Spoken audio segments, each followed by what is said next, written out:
أعوذ بالله من الشيطان الرجيم. بسم الله الرحمن الرحيم.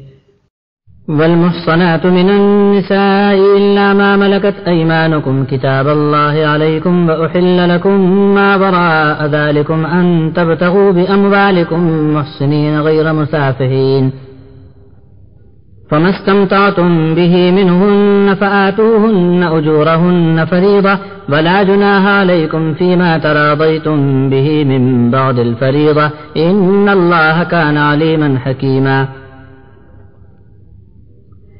ومن لم يستطع منكم طولا أن ينكح المحصنات المؤمنات فمما ملكت أيمانكم من فتياتكم المؤمنات، والله أعلم بإيمانكم بعضكم من بعض، فانكحوهن بإذن أهلهن وآتوهن أجورهن بالمعروف محصنات غير مسافحات ولا متخذات أخدان.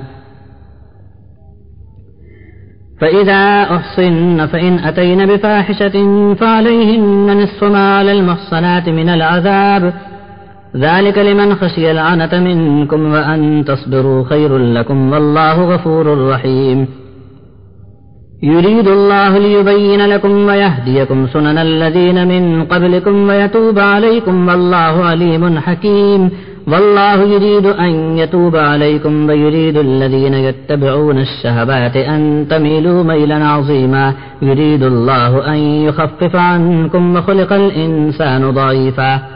يا أيها الذين آمنوا لا تأكلوا أموالكم بينكم بالباطل إلا أن تكون تجارة عن تراض منكم، ولا تقتلوا أنفسكم إن الله كان بكم رحيما. ومن يفعل ذلك عدوانا وظلما فسوف نصليه نارا وكان ذلك على الله يسيرا.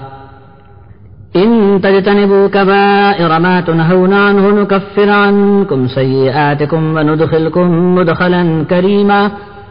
ولا تتمنوا ما فضل الله به بعضكم على بعض، للرجال نصيب مما اكتسبوا وللنساء نصيب مما اكتسبن واسألوا الله من فضله إن الله كان بكل شيء عليما. ولكل جعلنا موالي مما ترك الوالدان والأقربون والذين عقدت أيمانكم فآتوهم نصيبهم إن الله كان على كل شيء شهيدا.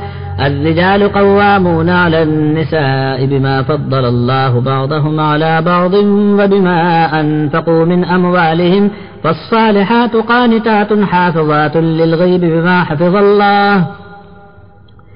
واللاتي تخافون نشوزهن فعظوهن واهجروهن في المضاجع واضربوهن، فإن أطعنكم فلا تبغوا عليهن سبيلا إن الله كان عليا كبيرا. وإن خفتم شقاق بينهما فابعثوا حكما من أهله وحكما من أهلها إن يريدا إصلاحا يوفق الله بينهما إن الله كان عليما خبيرا.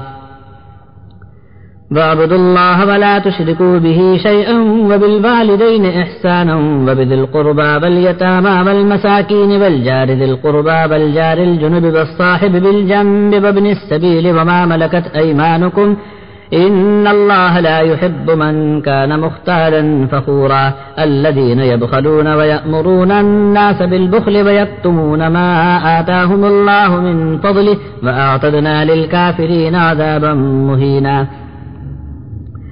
والذين ينفقون أموالهم رئاء الناس ولا يؤمنون بالله ولا باليوم الآخر ومن يكن الشيطان له قرينا فساء قرينا.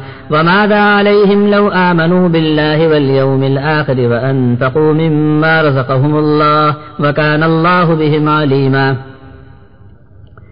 إن الله لا يظلم مثقال ذرة وإن تك حسنة يضاعفها ويؤت من لدنه أجرا عظيما. فكيف إذا جئنا من كل أمة بشهيد وجئنا بك على هؤلاء شهيدا. يومئذ يبد الذين كفروا وعصوا الرسول لو تسوى بهم الأرض ولا يكتمون الله حديثا. يا أيها الذين آمنوا لا تقربوا الصلاة وأنتم سكارى حتى تعلموا ما تقولون ولا جنبا إلا عابري سبيل حتى تغتسلوا وإن كنتم مرضى أو على سفر أو جاء أحد منكم من الغائط أو لامستم النساء فلم تجدوا ماء فتيمموا صعيدا طيبا فامسحوا بوجوهكم وأيديكم إن الله كان عفوا غفورا ألم تر إلى الذين أوتوا نصيبا من الكتاب يشترون الضلالة ويريدون أن تضلوا السبيل والله أعلم بأعدائكم وكفى بالله وليا وكفى بالله نصيرا من الذين هادوا يحرفون الكلم عن مواضعه ويقولون سمعنا وعصينا واسمع غير مسمع وراعنا ليا بألسنتهم وطعنا في الدين ولو أنهم قالوا سمعنا وأطعنا واسمع وانظرنا لكان خيرا لهم وأقوم ولكن لعنهم الله بكفرهم فلا يؤمنون إلا قليلا يا أيها الذين أوتوا الكتاب آمنوا بما نزلنا مصدقا لما معكم من قبل أن نطمس وجوها فنردها على أدبارها أو نلعنهم كما لعنا أصحاب السبت وكان أمر الله مفعولا إن الله لا يغفر أن يشرك به ويغفر ما دون ذلك لمن يشاء ومن يشرك بالله فقد افترى إثما عظيما ألم تر إلى الذين يزكون أنفسهم بل الله يزكي من يشاء ولا يظلمون فتيلا انظر كيف يفترون على الله الكذب وكفى به إثما مبينا